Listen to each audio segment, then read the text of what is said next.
سورۃ تغابن کی آیت نمبر 16 ہے۔ اللہ تعالیٰ فرماتے ہیں فاتقوا اللہ، اللہ تعالیٰ کا تقوی اختیار کرو، مستطعتم جتنی تمہاری استطاعت ہے، واسمعوا سنو، واتیعوا اطاعت کرو، وانفقوا اور خرچ کرو، خیر لانفسکم یہ تمہاری اپنی ذات کے لیے بہتر ہے، ومن یوق شح نفسہ اور جو کوئی اپنے نفس کی لالچ سے بچا لیا گیا، فاولئک هم المفلحون تو یہی وہ لوگ ہیں جو کہ کامیاب ہونے والے ہیں۔ اس آیت مبارکہ میں فاتقوا اللہ کہ اللہ تعالیٰ کا تقوی اختیار کرو، مستطعتم جتنی تمہاری استطاعت ہے۔ اب ہر انسان اپنی صلاحیت کے مطابق تقوی اختیار کرے گا، مگر کس انسان کی کتنی صلاحیت ہے یہ انسان خود بہتر جانتا ہے۔ جیسے کہ میں آپ کے سامنے قرآن سنا رہی ہوں، آپ یہ کہہ سکتے ہیں کہ آپ نے اچھی تفسیر بتائی ہے، لیکن میں جانتی ہوں کہ میری استطاعت کیا تھی، میں کس حد تک اور سنا سکتی تھی، بتا سکتی تھی، محنت کر سکتی تھی۔ لہٰذا کوئی بھی انسان کسی دوسرے کی استطاعت کو صحیح نہیں بیان کر سکتا۔ ہر انسان بہتر جانتا ہے کہ جو میں کام کر رہا ہوں کہ میں کس لیول کا کر سکتا تھا، لیکن میں نے کس لیول کا کیا ہے۔ اس لیے تعالیٰ فرماتے ہیں کہ ہر انسان جو ہے اپنی صلاحیت کے مطابق جو ہے وہ تقوی اختیار کرے۔ اب اس تقوی اختیار کرنے میں ہو سکتا ہے ہمارے اکابرین کا جو تقوی تھا اور ان کا جو معیار تھا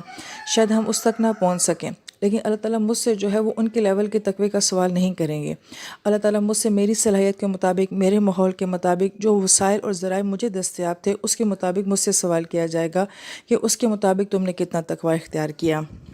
لہذا جب یہ بات ثابت ہو جاتی ہے کہ ہر انسان سے اس کی کیپیسٹی کے مطابق جو ہے سوال کیا جائے گا، تو پھر اس سے یہ بات بھی ثابت ہوتی ہے کہ ہر ایک انسان سے ایک طرح کا سوال نہیں کیا جائے گا۔ اگر ہم اس بات کے اوپر غور کریں تو ہمیں اپنے بہت سارے سوالوں کا جواب بھی مل جاتا ہے۔ ہمارے ذہن میں اکثر یہ سوال آتا تھا کہ ایک شخص جو کہ جنگلوں میں رہتا ہے، جس کا تعلیم سے کوئی تعلق نہیں ہے، باہر کی دنیا سے کوئی تعلق نہیں ہے، جس نے باہر کا جہان دیکھا ہی نہیں ہے، تو کیا اس سے بھی اللہ تعالیٰ اسی لیول کا سوال کریں گے جو کہ کسی علمی شخصیت سے، پڑھے لکھے انسان سے، ذہین بندے سے جو ہے وہ کیا جاتا ہے؟ یا اگر ایک انسان نیکیوں والے ماحول میں رہتا ہے اور اس کو گناہ کے موقع ہی نہیں میسر آئے، یا اس کو شروع سے ہی ماں باپ بہت اچھے ملے، ماحول بہت اچھا ملا، تعلیم بہت اچھی ملی اور ہر چیز اس کے فیور میں ہوتی چلی گئی، ایک اس انسان کا لیول ہے، اور ایک وہ انسان جس کو زندگی میں سارے وسائل، ذرائع، ماحول نہیں ملا، ایون اس کو صلاحیت نہیں ملی، اتنی ذہانت نہیں ملی، تو کیا اس سے بھی اسی کیلیبر کا سوال کیا جائے گا؟ تو جب ہم دنیا کے استاد کو دیکھتے ہیں کہ وہ اپنے شاگردوں میں اس بات کا فرق رکھتے ہیں کہ ہر ایک سے ہر ایک طرح کا سوال نہیں کیا جاتا، تو اللہ تعالیٰ کی ذات سے کیسے ممکن ہے کہ اللہ تعالیٰ ہم بندوں سے جو ہے وہ سوال کریں جس کی مجھ میں صلاحیت ہی نہ ہو؟ آیت مبارکہ پہ غور کرنے سے پتہ چلتا ہے کہ اللہ تعالیٰ کا تقوی اختیار کرنے کے لیے کن سٹیپس کے اوپر چلنا ہے۔ تو واسمعوا سنو، اب جو بندہ سنے گا اس کا مطلب ہے وہ بولے گا تو نہیں، تو اس کا مطلب ہے خاموش رہنا اور سننا، چاہے وہ قرآن سننا ہو، چاہے وہ کسی کی نصیحت سننا ہو، کسی کا مشورہ سننا ہو، دوسروں کو سننا ہو، بڑوں کو سننا ہو، اکابرین کو سننا ہو، مگر یہ سننے کی صلاحیت جو ہے اپنے اندر پیدا کرنی ہے۔ آج ہمارا مسئلہ یہ ہے کہ ہم لوگ سننے کو تیار ہی نہیں ہیں، نہ قرآن سننے کو تیار ہیں، نہ ماں باپ کی نصیحت سننے کو تیار ہیں، نہ ہی استادوں کے مشورے لینے کو تیار ہیں۔ یہی وجہ ہے کہ ہر بندہ جو ہے وہ سنانا چاہتا ہے مگر وہ سننا نہیں چاہتا ہے، جبکہ قرآن یہ کہتا ہے کہ تقوی کے لیے اور ہدایت کے لیے سننا بہت ضروری ہے۔ اور پھر سننے کے بعد جو ہے وہ اطاعت کا ذکر آ رہا ہے۔ اس کا مطلب ہے جو جتنا زیادہ سنے گا اس کو اطاعت کی توفیق بھی اتنی ہی زیادہ ملے گی۔ جو سننے کو تیار نہیں ہوتا وہ اطاعت کے لیول کے اوپر بھی نہیں آتا۔ اور پھر اللہ تعالیٰ فرماتے ہیں وَأَنفِقُوا اور خرچ کرو، اور یہاں پہ پھر عملی کام کرنے کو کہا گیا، اور پھر خرچ کرنے میں صرف مال ہی خرچ نہیں کرنا بلکہ اپنا وقت، اپنی صلاحیت، اپنا ہنر، جو کچھ بھی اللہ تعالیٰ نے جس انسان کو نوازا ہوا ہے ہم نے وہ آگے دوسروں کو دینا ہے اور خرچ کرنا ہے۔ اور پھر اللہ تعالیٰ فرماتے ہیں وَمَن یُوقَ شُحَّ نَفْسِهِ اور جو کوئی اپنی دل کی لالچ سے بچا لیا گیا۔ قرآن پاک میں لالچ کے لیے 3 طرح کے الفاظ استعمال ہوتے ہیں۔ ایک کو طمع کہا جاتا ہے، اور طمع کا مطلب ہوتا ہے دل میں کسی چیز کے لیے شدید امید پیدا ہو جانا۔ اس کے بعد نیکسٹ لیول جو طمع کا آتا ہے وہ حرص میں بدل جاتا ہے، تو کسی چیز کے لیے شدید رغبت ہو جانا اس کو حرص کہتے ہیں، چاہے اپنے فائدے کے لیے ہو یا کسی دوسرے کے فائدے کے لیے ہو، دونوں صورتوں میں جو ہے وہ حرص کا لفظ استعمال ہوتا ہے۔ اور شح کا مطلب ہوتا ہے کہ لالچ کا بھی ہونا اور بخل کا بھی ہونا، یہ سوچ ہونا کہ میرے پاس زیادہ ہو جائے، یہ لالچ ہو جاتی ہے، پھر اس کو نہ دینا اور یہ بخل ہو جاتا ہے۔ تو گویا کہ شح کے اندر یہ دونوں معنی اکٹھے ہو جاتے ہیں، لالچ اور بخل۔ اور پھر آیت مبارکہ میں جو ہے وہ اوپن بات کی گئی ہے کہ جو کوئی دل کی لالچ سے جو ہے بچا لیا گیا، یہ نہیں بتایا کہ کس چیز کی لالچ سے جو ہے وہ بچا لیا گیا۔ لہذا صرف مالی کی لالچ تو نہیں ہوتی، شہرت کی لالچ، حب جاہ کی لالچ، تعریف کی لالچ، چاہے جانے کی لالچ، اپنی تعریف کی لالچ، خود پسندی کی لالچ، اور یہ کہ سب کچھ میرے لیے ہو، میرے لیے آسانیاں ہو جائیں، پہلے میرے لیے سوچا جائے۔ اور پھر شح میں یہ معنی بھی ہوتا ہے نا کہ بخل کرنا، جو میرے پاس ہے وہ دوسروں کو نہ دینا، یعنی کہ جو کچھ ہم اپنے لیے چاہ رہے ہیں وہ دوسروں کو نہیں دینا، کسی کی تعریف نہیں کرنی، کسی کو سراہنا نہیں ہے، دوسرے کے لیے آسانیاں نہیں پیدا کرنی، کسی کو مواقع مہیا نہیں کرنے، کسی دوسرے کو کوئی ہنر نہیں سکھانا، اپنا علم جو ہے وہ آگے کسی کو ٹرانسفر نہیں کرنا، یہ سب باتیں جو ہیں اس شح کے اندر داخل ہو جاتی ہیں۔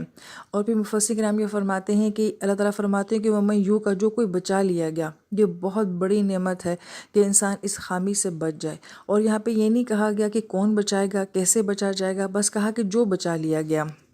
یہاں پہ بھی یہ بات جو ہے وہ مطلقاً کہی گئی ہے، اوپنلی کہی گئی ہے، تو اللہ تعالیٰ کی ذات بچا لے، انسان کوشش کر کے اپنے آپ کو بچا لے، یا انسان دعائیں کر کے اپنے اندر سے یہ خامی باہر نکالے، جس طریقے سے بھی ہو، جو کوئی اپنے آپ کو اس بات سے بچا لے۔ تو آیت مبارکہ کے آخر میں مفلحون کہا جا رہا ہے، جو کہ فلاح کا کانسیپٹ، کہ وہ کسان جو کہ اپنی کھیتی کو بڑا ہوتے ہوئے دیکھتا ہے، تو گویا کہ یہ کام آسان نہیں ہے، تقوی اختیار کرنا، سنتے رہنا، اطاعت پہ چلنا، اللہ کے لیے خرچ کرتے رہنا اور اپنے دل کو صاف رکھنا، یہ ایک مسلسل محنت ہے۔ اس لیے اللہ تعالیٰ نے آیت مبارکہ کے آخر میں اس طویل محنت کو، مسلسل محنت کو، مشکل محنت کو جو ہے مفلحون فلاح کی کامیابی کے ساتھ بیان کیا ہے۔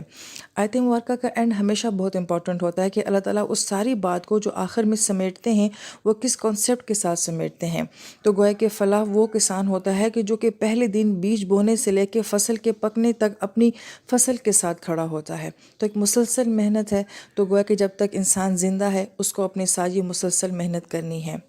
پھر اللہ تعالیٰ فرماتے ہیں ان تقرضوا اللہ قرضا حسنا، پس جو کوئی تم میں سے اللہ تعالیٰ کو قرض حسنہ دیتا ہے، یضاعف لکم، تو اللہ تعالیٰ اس کو اس کے لیے دگنا کر دیتے ہیں، ویغفر لکم، اور اس خرچ کرنے سے اللہ تعالیٰ اس کو معاف کر دیتے ہیں۔ واللہ شکر حلیم، اللہ تعالیٰ کی ذات بہت قدردان اور بہت ہی حلم والی ہے۔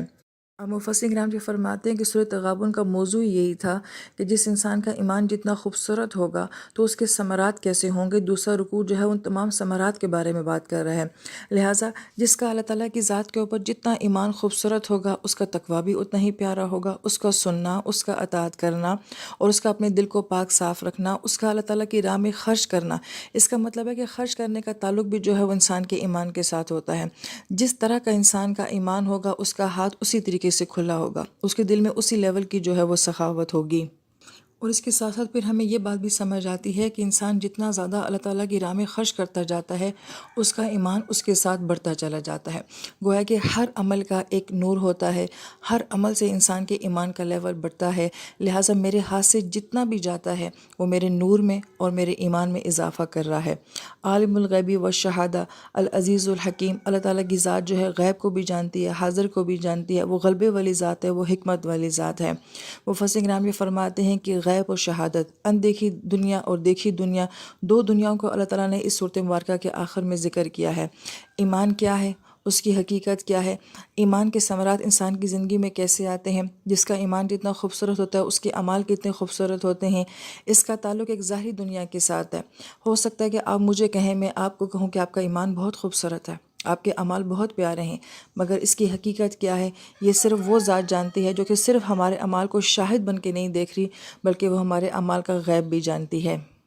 لہٰذا اس پوری صورت مبارکہ کو اس تناظر میں دیکھنا چاہیے کہ پہلے رکوع میں کس طرح کے ایمان کی بات کی گئی ہے کہ انسان کا اللہ تعالیٰ کے ساتھ کیسا تعلق ہونا چاہیے، اور پھر دوسرے رکوع میں کہ اگر ہمارا ایمان اچھا ہے تو پھر ہمارے اعمال جو ہیں وہ سورۃ تغابن کے رکوع نمبر 2 کے مطابق ہونے چاہیے۔ تو گویا کہ ہمارے ایمان کا باطن پہلے رکوع سے متعلق ہے اور ہمارے ایمان کے نتیجے میں جو ہمارے اعمال ہیں اس کا تعلق سورۃ تغابن کے دوسرے رکوع کے ساتھ ہے۔ مفسر کرام یہ فرماتے ہیں کہ سورۃ تغابن کو جو تغابن کہا گیا ہے کہ یہ ہار جیت کا دن ہے، بہت سارے لوگ دنیا میں جیتنے والے ہوں گے مگر وہ آخرت میں ہارنے والوں میں سے ہو جائیں گے، بہت سارے لوگ دنیا کی نظر میں ہارنے والے ہوں گے مگر آخرت میں وہ جیتنے والوں میں سے ہو جائیں گے۔ یہ فیصلہ اس دن ہوگا کہ کون جیتا کون ہارا۔ تو اللہ تعالیٰ سے دعا ہے کہ اللہ تعالیٰ ہمیں اس دن کی حسرت سے اور اس دن کی شکست سے محفوظ فرمائے، آمین یا رب العالمین۔